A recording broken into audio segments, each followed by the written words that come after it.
Hi babes, welcome back to my channel, and if you are new here, hi, my name is Sabina, a Ghanaian currently based in Turkey, and today I'm going to talk to you about how I relocated from Ghana to Turkey. So stay tuned and I hope you enjoyed this video. So before I talk about the process, let me first give you a quick info about me. I am currently a master's student studying here in Akdeniz University under the Turkish government scholarship scheme. So my process began with me applying for the scholarship first. The scholarship is in a way that it comes with school placement as well as scholarship or financial support. Yes, you heard me right. So the scholarship is in two parts. When you apply for the scholarship, automatically you've applied for the school as well. So you don't need to apply for the school and later apply for the financial support. It comes as a package deal. Yes. So first off, during my application process, I applied for the scholarship around December or January. I've forgotten, but it's sometime either December or January. Yes, so you can check the timeline if you are interested in. So a quick info about the scholarship. As I said, it is a fully funded scholarship, so it provides your flight, it provides you with your tuition, it also provides you with accommodation, and it provides you with monthly stipend as well as health insurance. But you have to study the language for a year before starting your academics.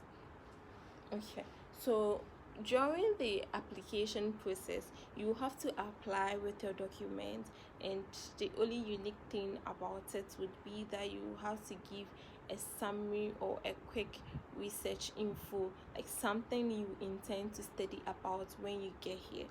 But you don't have to necessarily continue with that research topic you provided during your application process. When you get here, you can change it, or depending on your supervisor, if you're a master student or if you're an undergrad, depending on your master supervisor, you can change it, or you can decide to continue with the research topic you stated in your application.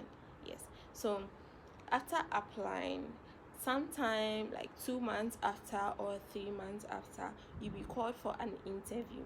So all applicants or successful applicants are first interviewed before. So for undergrads, they have a quick exam. If I believe they have a quick exam they write there, but I heard there's not really anything extra, but they have an exam they take during the interview. But for masters and PhD, you just go for your interview and that's it. So after your interview process, or after your interview, you have to wait for them to release the results of successful applicants before you can proceed with applying for your visa and the rest. Sorry about that. As I was saying, so after they release the results of the successful applicants and fortunately you get an offer, then they provide you with documents you have to print, signed and forwarded to their embassy in Ghana. So I did that. I printed my documents, or I printed my agreement form, signed them, added copies of my passport, my medical reports, my transcripts and application documents. For the portal through which you applied, you have to print an agreement form there, sign them and add photocopies of your application document, so your passport, your transcript, your certificates and what have you. You add these photocopies to your agreement, your signed agreement form, and you send it to their embassy located in Ghana. Yes, so that's what I did. After sending it to the embassy located in Ghana, the embassy has to endorse my document, and I sent it. After I sent it to their visa application center. So after sending it there, I gave them the document. I did my biometric. I added American size photocopy passport picture, sorry, passport passport picture. I added it to my document and left it at the visa application process center or visa application center. So after leaving it there, meaning I've applied for visa, and you don't have to pay if you are dear government scholar. After applying for the visa, you go back, you upload the endorsed signed agreement form the embassy gave you on the portal. Afterwards, you just have to wait for them to approve the document. Then you choose a time frame between which you want to apply, but mostly the time frame you choose is not what they mostly give, so you just have to wait for them to send you your flight details. And I recommend that whilst you are waiting for them to send you your flight details, you prepare to travel, because sometimes the time between when they send the ticket and when they are supposed to fly is limited. So don't be like me.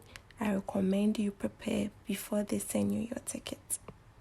On the day of my flight, I just went to the airport. I went with my family, by the way.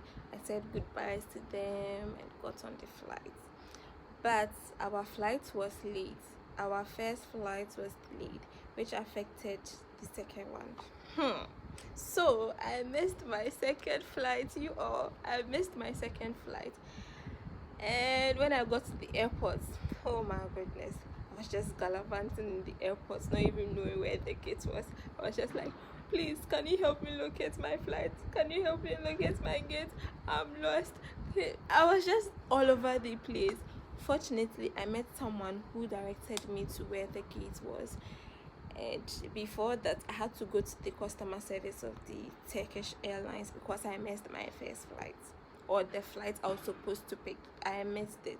So they changed my flights for me, and I hopped onto the second one. Finally got to where I was supposed to come, and tell me why my bags were not with me.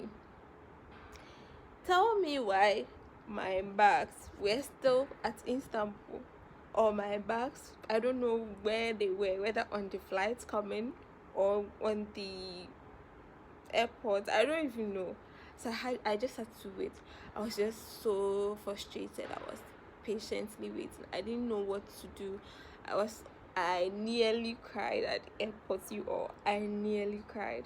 But fortunately, we found a lost and found shop where we went there, gave them our flight details, and they told us that our bags would be coming with the next flight. So we had to just wait for the incoming flight to claim our bags. After waiting for approximately an hour, the second flight came, or the flight after the one I picked came, and I was able to claim my bags. There were people who were also waiting for us, and they were also complaining about we being late, but it wasn't my fault. It wasn't my fault, it wasn't my fault. Anyway, God being so good, everything was okay. They brought us to our dorm. We put our bags down. They showed us our room and stuff. So as I was saying, after they brought us to the dormitory, we had to do our dormitory registration, our faculty registration, as well as the language center registration. So we had an international student who helped me and my friend to register for these things. So our faculty, the dormitory, and at the language school. So after these things, after they brought us to the dormitory, that was it for them. Yes. So we had an international student who helped me and my friend to register for the dormitory, register for the language school, and register for the faculty as well. So probably you would find an international student wherever you are going to also help you do this processes as well. Afterwards, you just have to wait for when your language school decides to start their classes, which would mostly be either a week or some days after you arrive. So after all the processes have been done, you will then start with your classes, taking your classes, going for classes and stuff. Right now, I just finished with my language school and I'll be starting my academics. I'll be starting my program or my master's program coming semester, which should begin in October. So I hope you stay tuned to enjoy this journey with me. This brings us to the end of the video, and I hope you enjoyed this video. Don't forget to like and subscribe, and if you have any questions or any suggestions, you can just drop them in the comment section and I'll be willing to answer you. So thank you for watching this video. Hope to see you next time. Bye.